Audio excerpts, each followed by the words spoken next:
सत्ता का मत कितना खतरनाक होता है, अगर ये देखना है तो कांग्रेस के पतन के साथ आप जोड़ करके देख सकते हैं कि इन्होंने क्रांतिकारियों को भुलाया है, तो आज देश का युवा कांग्रेस को पूरी तरह दफन करके रख दिया है। बहनों और भाइयों, कांग्रेस पूरी नेगेटिव ट्रैक के साथ चल रही है। भारत गुलाम क्यों हुआ? भारत की गुलामी के दो कारण थे। एक कारण था अंतर्विरोध, आपस में एक दूसरे को नीचा दिखाने की प्रवृत्ति, जाति के नाम पर, क्षेत्र के नाम पर, भाषा के नाम पर समाज को बांटने की कुप्रवृत्ति, और दूसरा अपने ही संस्थाओं के प्रति षड्यंत्र करने की भाव। हर व्यक्ति इस बात को मानता था, जिन लोगों का दायित्व था देश को दिशा देने की, समाज को आगे बढ़ाने की, वही लोग उस समय समाज को दिग्भ्रमित कर रहे थे। देश गुलाम हुआ। सैकड़ों वर्षों की इस गुलामी के खिलाफ 1857 के प्रथम स्वातंत्र समर से चली एक लड़ाई, कभी मंगल पांडे ने जो चिंगारी जलाई थी,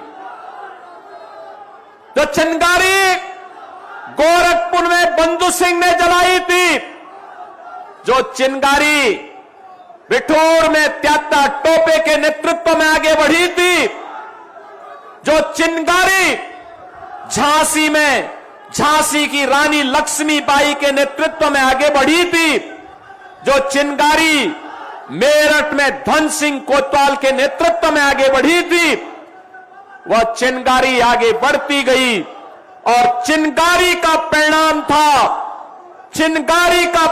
था कि लगातार किसी न किसी जनपद में क्रांतिकारियों के द्वारा अंग्रेजों की चूलों को हिलाने का काम किया जाता रहा।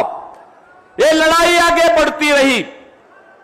1922 में गोरखपुर का चोरी चोरा की घटना, 1925 में लखनऊ की काकोरी ट्रेन एक्शन की घटना, और ये लगातार 1942 में भारत छोड़ो आंदोलन तक लगातार चलता रहा। और आज उसी 9 अगस्त की तिथि काकोरी ट्रेन एक्शन की तिथि है, जो बहनों और भाइयों, हर नौजवान को अपनी मातृभूमि के साथ, मातृभूमि को सर्वोच्च मानते हुए उन अमर बलिदानियों ने अपना बलिदान दिया था।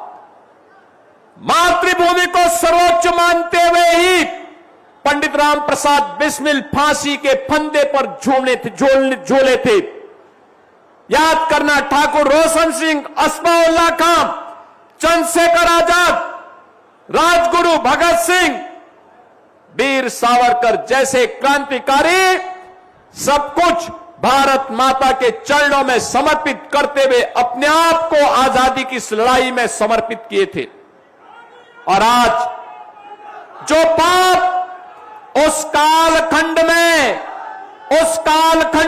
बांटने का काम उस कालखंड में उन लोगों ने किया था, जिसके कारण देश गुलाम हुआ था, वही पाप आज कांग्रेस और समाजवादी पार्टी के नेता समाज को जाति के नाम पर बांटने का पाप फिर से कर रहे हैं। बहनों और भाइयों, इनके बांटने का परिणाम क्या है? कोई पूछे तो इन लोगों से, किसी ने पूछने का प्रयास किया कभी कि देश के अंदर और प्रदेश के अंदर सर्वाधिक समय तक कांग्रेस ने शासन किया, सर्वाधिक समय तक शासन किया, लेकिन इन्होंने अपने समय में इन्होंने क्या किया था? युवाओं के लिए क्या किया था? किसानों के लिए क्या किया था? गरीबों के लिए क्या किया था? इन्होंने महिलाओं के लिए। बहनों और भाइयों, आज आप देखते होंगे प्रधानमंत्री मोदी जी के नेतृत्व में पिछले 12 वर्ष में बदलते हुए भारत को हम देख रहे हैं।